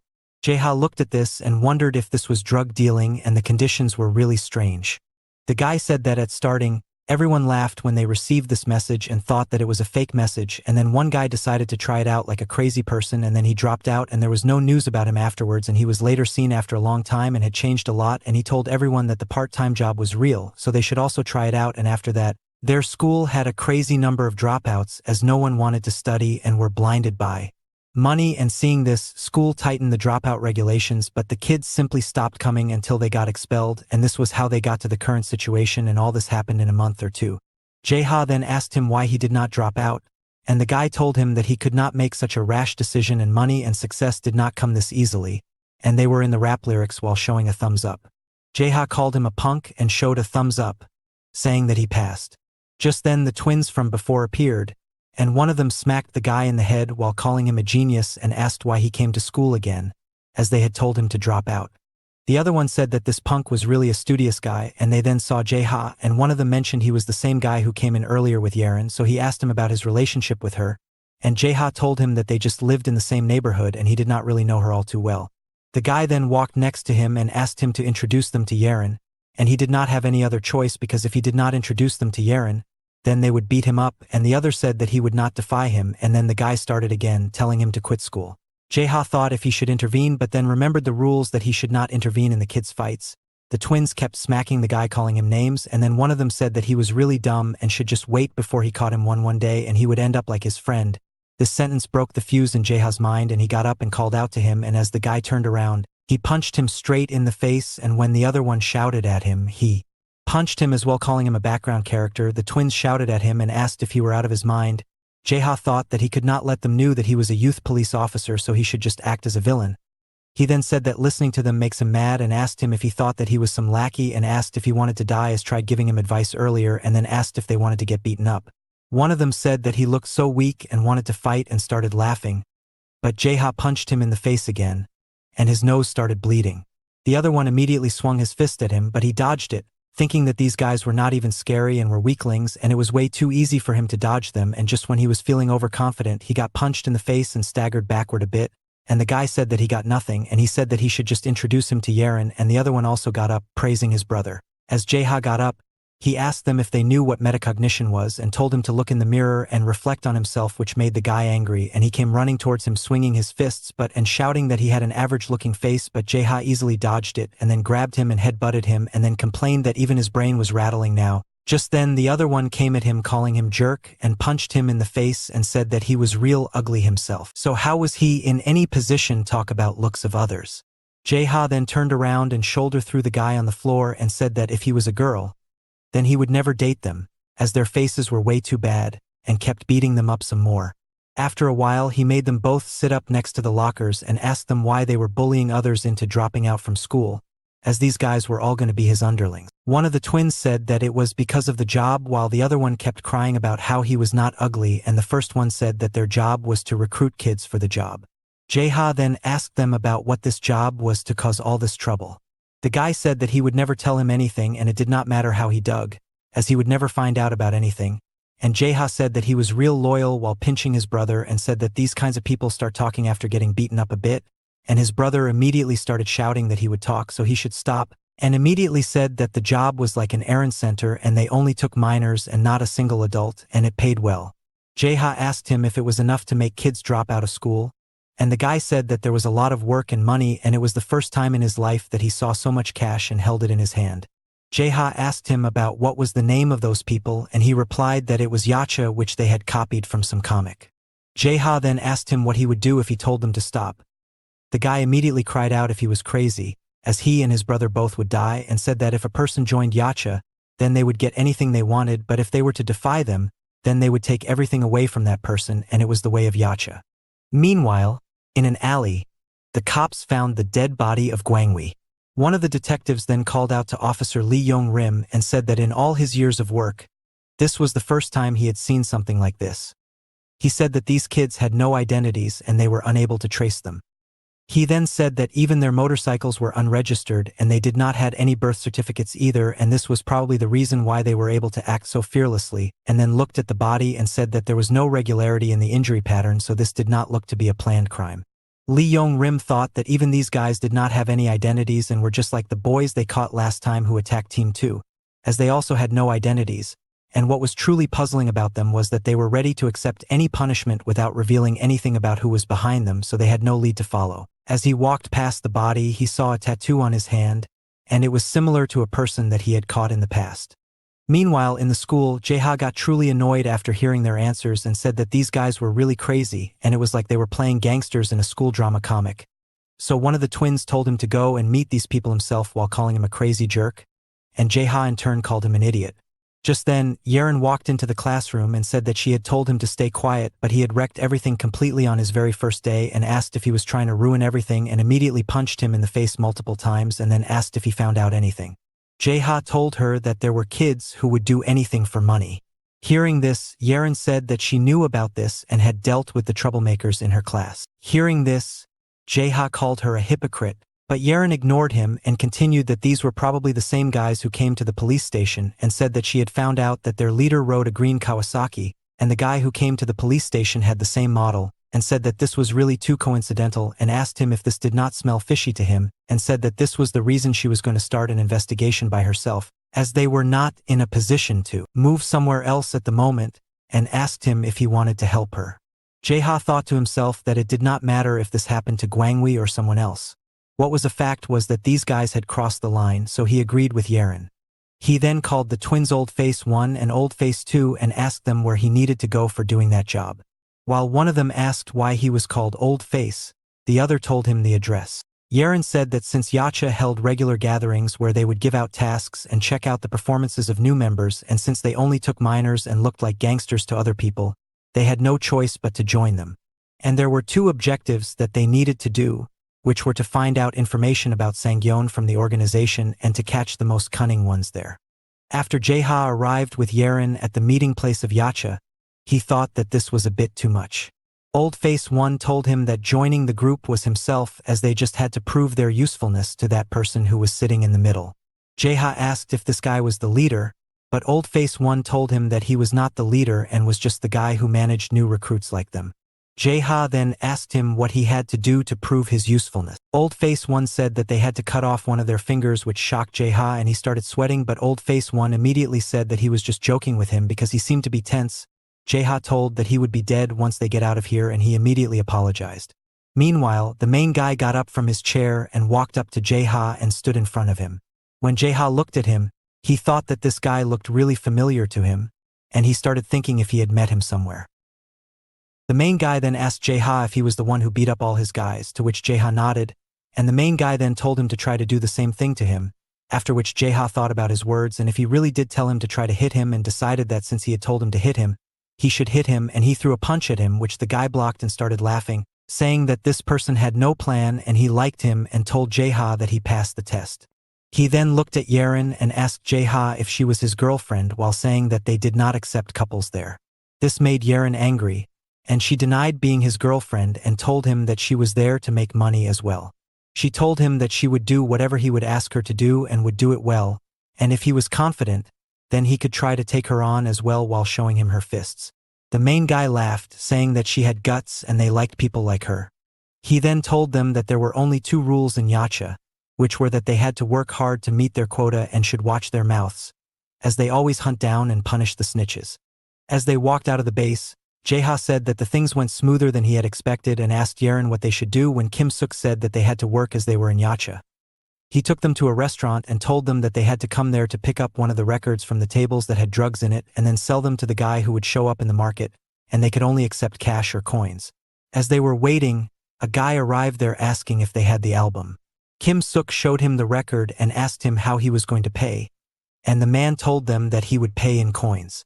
Just then, Yerin stopped them and asked Jae-ha if he was recording it, and he told her that the video quality was great. Kim Suk asked her what they were doing, and Yerin told him that they were law-abiding citizens and he was a juvenile delinquent. The man who had come to purchase the album immediately ran away, and as Yerin was about to chase after him, Jae-ha stopped her, saying that he had that man's personal information on the app so they could report him later, but they should first deal with this guy. Jae-ha then looked at Kim Suk and told him his address and his phone number, which surprised the guy, who asked how he got his address and number, and Jae-ha told him that he had divine power. Kim Suk then asked him if he was a juvenile police officer, and Jae-ha told him that he was just a law-abiding citizen. Jae-ha then said that he had involved them in the illegal situation and had lured other kids out to do similar things, so now if he wanted to live he should report everything he knew about that guy to them and should meet their quota. Jae-ha then asked him if he had ledgers and records, and Kim Suk told him that he had ledgers, as Yerin said that she did not know how to read the ledgers, and Jae-ha said that he knew a person who did. Jae-ha then called Tail and told everything about their current situation to him, which made him angry, and he shouted at him, saying that he had clearly told him just to quietly attend school, and now he was saying that he and Yerin were selling drugs, and told him that he would not help him and cut the call. Yerin started laughing as Jae-ha said that they were in trouble. Just then Tail called him back and told him to send him everything, as if he would leave him alone, and then he would just cause more trouble. Jae-ha started smiling and said that this time he would not get caught, so he should rest assured. After the call, Jae-ha thought about the main guy he had met earlier at the Yacha branch, and he looked similar to Tail. Meanwhile, at the branch, a boy came and said that he was caught by the bunch of cops.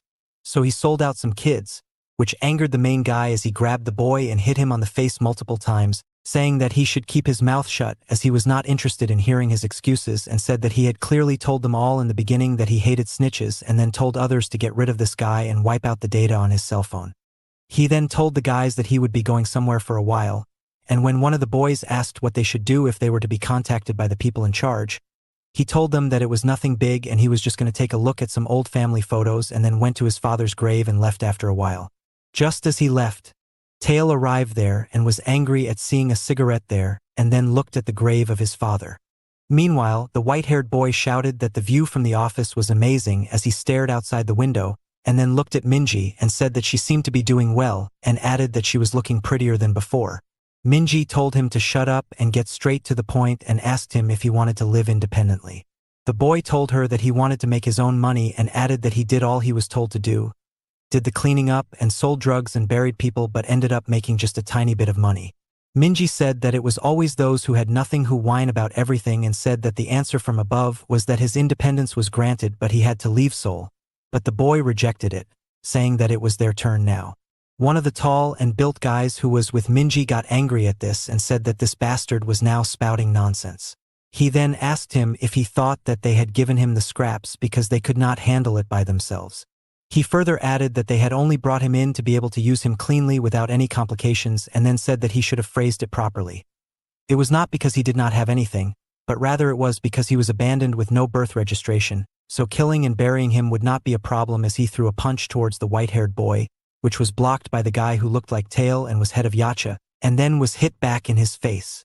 The white-haired boy then said that no matter how many times he had heard the same insult, he could never get used to it, and that was why he did not come alone there and had brought a friend with him. As the big guy threw another fist, the blue-haired boy dodged it and hit him in the abdomen, which did nothing, and was caught by the big guy on his neck. But he bit his finger and used his legs to lock his neck and then flipped him over and got up, saying that now that the whining was over they should talk. The white-haired boy came next to him and looked at Minji and others, saying that it was not they who got abandoned but they who had abandoned, and now they would abandon them as well, and if any one of them got a problem with that, they should raise their hands. As Jae-ha returned home, he realized that it was quite late, so he decided to skip dinner even though he was hungry and just go to sleep, as he needed to leave for school early the next day. As he entered home, he did not see his father, so he thought that he was asleep but was shocked to see him in his room, and his police badge was on the ground. His father smacked him on the face, asking him what he was running around doing and what was up with all the nonsense of being a boy cop, and shouted at him for not stocking him up with alcohol and barely coming home. He then asked him who had given him permission to do all this and started beating him up, but Jae-ha ran out of home as his father kept shouting. Outside, Jae-ha remembered the reality of his situation, and it did not matter how many pointless fights he would get into. Nothing would ever change, but he then realized that he didn't even feel anything from his father hitting him as he stopped and turned to look towards his home and walked away. As Tail returned home, he saw Jae-ha standing near a building in his neighborhood, so he brought him to his house and told him that he lived alone, so he should excuse him if the room was a bit small. Jae-ha was shocked to see that his house was full of books and asked him without thinking much if he had a family home elsewhere when Tail told him that he lived alone as his parents were no longer around. Jae-ha immediately apologized, saying that he should not have asked this, but Tail told him that it was not a problem, as he was not planning to hide it, and then asked him why he was standing outside like that. As Jae-ha told him everything, he asked him if he was hurt, but Jae-ha said that he did not even feel any of the hits and said that he thought for some time that he should just overpower his father and hit him instead, as he was capable of doing so, but then decided against it and left his home.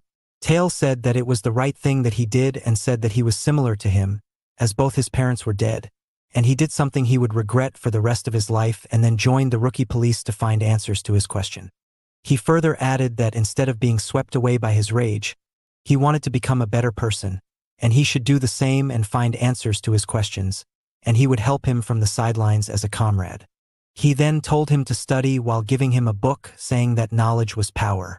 Jae-ha picked up a manga, saying that he should read that one instead as it looked more fun, but Tail snatched the manga away, saying that he should read the one he gave him. He then told Jae-ha that he would let him stay there for that night, who said that he would sleep facing the other as he tends to grab people in his sleep. Tail sighed, thinking that this guy really had all sorts of quirks. In the morning, as they woke up, Jae-ha realized that he had a peaceful sleep, even though it was not his house. Tail shouted, "Why did you not set the alarm?" as they ran to their school, and Jae-ha said that he forgot as they parted ways for the day. As Jae-ha walked a bit forward, he was stopped by Minji, who was smiling and said that she had no idea that she would meet him there of all places. She shook his hand while saying that it had been some time, while Jae-ha was shocked, as he did not recognize her. She told him who she was, and then he remembered that she was the girl from the Moon Yoongbin incident. She laughed while saying that it took him long enough to remember. She then said that things were very hectic back then, so she was unable to properly thank him, but she really wanted to show her gratitude. Jae-ha said that it was not a big deal while thinking that it was great that she was talking informally with him. Minji then took out her mobile, saying that since they had come this far, he should give her his number so that she would be able to treat him to a meal next time, and Jae-ha gave it to her. She then said that she would call him soon and he should better show up when she does. Later Yerin and Jae-ha sat as she asked for cola from Kim Suk, who got it for her and then asked him to bring the lunch to her unless he wanted to get in trouble. She then said that it was thanks to this nerd taking over their work that they could rest, as Kim Suk said that he was not a nerd and he had told her this many times, while Jae-ha thought that this guy was a proper delinquent. She then asked him about the long blue-haired guy and if he knew anything about him. Kim Suk said that he did not know his name and they all called him Hyung. He said that he basically lives at the arcade, and while the lackeys all had homes, all the upper ranks of Yacha mostly lived alone because they had no family. She said that it was obvious that the records were stored at the arcade, while Kim Suk said that it would not be easy to get in there, as someone always stayed there even during the nights. Jae-ha then said that they should also wear their faces the same. Those guys had their faces covered. Meanwhile, at the police station, as Officer Lee Yong-rim walked in, he was called to the chief's office in his uniform, so he went there and saluted her. She apologized for the sudden call while saying that someone had come today whom she thought that he should meet. The burly man sitting at the other sofa looked at him, saying that he was Kwon Gap-gun, the chief of Seoul Police, and said that it was nice to meet him again. As Officer Lee Yong-rim saluted him, he told him to forget about these meaningless things while saying that stopped there and realized that he was also there, so he wished to meet him. Officer Lee Yong-rim then said that it had been some time and asked about his well-being.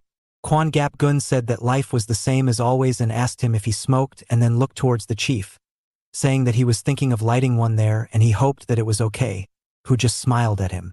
As Officer Lee Yong-rim lit his cigarette, he said that it had been 3 years, but he now looked even younger than before. Who replied that he was too kind and said that he was surprised that he remembered him from such a short meeting. Kwon Gap-gun said that time had flown too fast and he remembered him being a very admirable guy.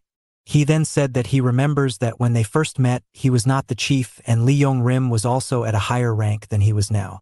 He then said that he had heard that he had been very busy lately from handling the kids' cases and working with the young policeman, which was taxing on the body with little show for the results. Officer Lee Yong-rim then asked for the reason he was summoned there. Kwon Gap-gun said that with his recent appointment, he wished to bring some order and had planned to clear out trivial stuff and odd tasks, such as rookie policemen who had joined without proper lineage and hence been wasting taxpayers' money. He further said that he had heard that he had been taking good care of those kids and then told him to drop that worthless kindergarten game while adding that it was his predecessor's project to begin with in the first place, and since he was now there, it was time to set it straight. He then said that he had also heard that he was quite competent and was on track for an executive position, but he let his emotions get the better of him and ruin things, which led to HQ dismissing him. He offered him the cigarette while saying that this was a new opportunity that he was giving him, so he should think about it carefully. Officer Lee Yong-rim thanked him for his advice and said that he never thought that those kids were useless and, hence, would continue to look after them, and then took the cigarette while saying that smoking was prohibited in the office. Kwon Gap-gun got excited at him and said that he had got quite the boldness for insubordination since he had dared to refuse the rope that he had thrown at him. He then got up, saying that if he was not going to grab hold of the lifeline he was offered, then he would just watch him as he heads straight into the fire. In the school, as Jae-ha was sitting and singing, Yerin arrived in his class and was surprised to see him so happy, so she asked about what had happened, and he told her everything, which caused her to make a weird face as she said that she had understood it, so he should stop repeating the same thing again and again. She then asked him if he was going to go when she would call him, and he immediately agreed, saying that she had promised that she would treat him to a meal, so of course he would go. As school ended and Jae-ha walked out, he was shocked to see team leader Lee Yong-rim there waiting for him. As he ran towards him, he gave him the youth police contract. Jae-ha said that he did not have to personally come all the way to give him this, but Officer Lee Yong-rim said that he had decided to come as he thought that he would also see his face while he was at it as they went to a restaurant. He then said that he should have given it to him earlier but was busy. He explained to him that the pay would follow the listed entry-level salary, and all legal allowances like night pay and hazard pay were included as well.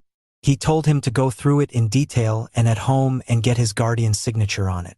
As Jae-ha heard this, he thought that he was screwed as the team leader asked if there had been anything unusual lately and asked him if he had been acting cocky at the school because he was in the police as he laughed. Jae-ha said that he was keeping things quiet and said that he acted as a normal student at school and asked the team leader about what he had been. He said that he had been the same and it was nice to have less work as they were not around. Jae-ha said that it seems like they were holding him back as they both laughed. The team leader told him to take care and not to act unnecessarily.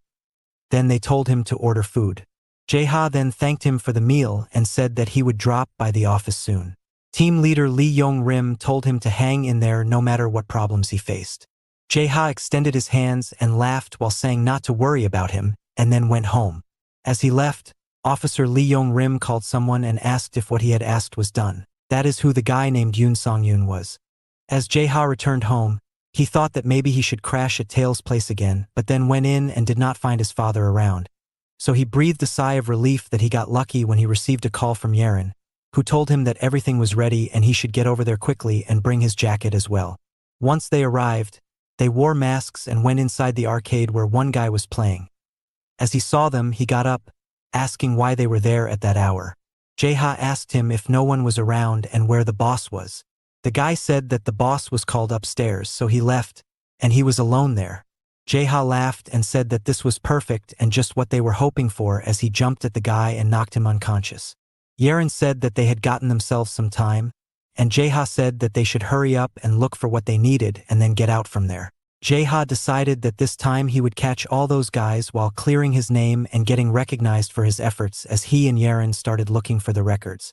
Kim Suk was outside as the lookout as Jae-ha asked if he was sure that Hyung was not coming soon, and he replied, since he had said that he was going out that day, then that was mostly a flag for getting caught. Yerin then said that they had no idea about what could happen, so they should handle it as fast as possible and should avoid a fight at all costs. Just then Jae-ha's phone rang, and she shouted at him to put it on silent mode, which was standard. Jae-ha nodded as he picked up the call from Tail, who asked him if everything was all right and if he was at home. Jae-ha answered that everything was fine, but he was not at home. Yerin got annoyed at this and told him to just be honest as she called him an idiot.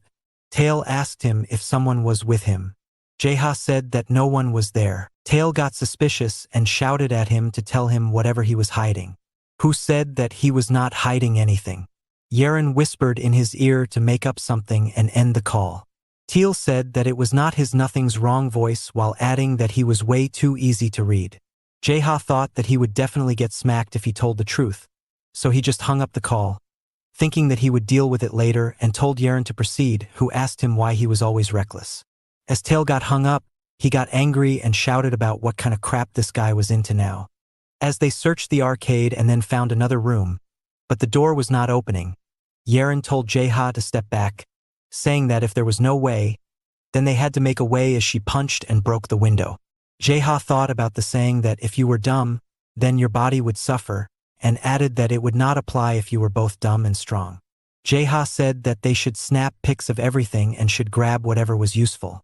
Yeren asked if he found any ledger or notes, and he said that he had not. She said that it was going to prove more difficult than they had imagined.